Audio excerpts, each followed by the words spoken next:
बिस्मिल्लाहिर्रहमानिर्रहीम। अस्सलाम वालेकुम दोस्तों, शुरू करता हूँ अल्लाह के नाम से जो निहायत ही बड़ा मेहरबान और रहम फरमाने वाला है। इस वीडियो का टॉपिक है बुर्ज हमल स्यारा मरीख के हालात माह जून और ईद के 3 दिन कैसे रहेंगे। बुर्ज हमल सरगर्म अमल आदसी तबीयत का मालक है। इसका स्यारा मरीख मंगल के दिन से मंसूब है, यानी मंगल के दिन मरीख के असरात ज़मीन पर ज़्यादा रहते हैं और रूहानी वजदान इनमें पाया जाता है। फ़नकारों में अत्ताउल्लाह ईसा खिलवी, अब्दा परवीन, अलन फ़कीर, अदाकार ऐश्वर्या राय वगैरह इनका बुर्ज हमल स्यारा मरीख है। वैसे मरीख वाले लोग जंगजू गोरीले होते हैं, पर इनके पैदाश के वक्त स्यारा ज़हरा अच्छी पोजीशन में था, इसलिए अच्छे गुलकार बने। तो अब 5 तारीख ईद के दिन अतार्द और कमर आपके चौथे घर बुर्ज सरतान में दाखिल हो रहे हैं।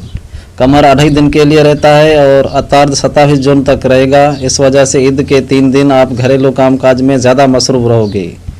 ईद के 3 दिन के दौरान आपके घर मेहमानों की आमद रफ्त ज़्यादा रहेगी। तकरीबन अपने वालिदैन या बुज़ुर्गों के साथ आया करेंगे और आपके वालिदैन या बड़े भी मौजूद रहेंगे। आपके घर पर अहम माहौल छाया रहेगा। वैसे तो हर कोई ईद के दिन मिलने जाता है, पर दूसरों की निस्बत हमल बुर्ज वालों के घर पर आमद रफ्त ज़्यादा रहेगी और खाने पीने का इंतज़ाम भी अच्छा रहेगा। अतार्द 27 जून तक रहेगा। इस वजह से घर में नई पिक्चरें, तहरीरें या रंग रोगन का इजाफा होगा। और ईद की शाम कुछ दिलपसंद दोस्त आपको छोटी मोटी तफरीह पे ले जाएंगे या आप उनको ले जाओगे। और बड़ी उम्र के अफराद अपने औलाद नवासों के साथ घूमने फिरने के लिए निकलेंगे शाम के टाइम। और 6 तारीख सुबह के टाइम पैसे वगैरह की लेन देन ज़्यादा रहेगी, कारोबार के मतलब और अपने वालिदैन शरीक हयात के साथ भी। और आपके वालिदैन की सेहत का खास ख्याल रखना होगा। अल्लाह उनको अपनी पनाह में रखेगा। ईद से पहले तो पैसों की लेन देन अच्छी खासी रही, उसके निस्बत पैसा थोड़ा कम रहेगा।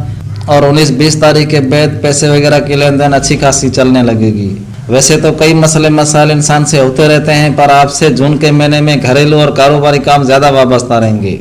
7, 8 और 9 तारीखों के दौरान लोन कर्जा के साथ अहम मसाइल रहेंगे कारोबार और बाला अफसरान के साथ। 10 से 14 तारीख तक सुकून और नींद का गुलबा रहेगा।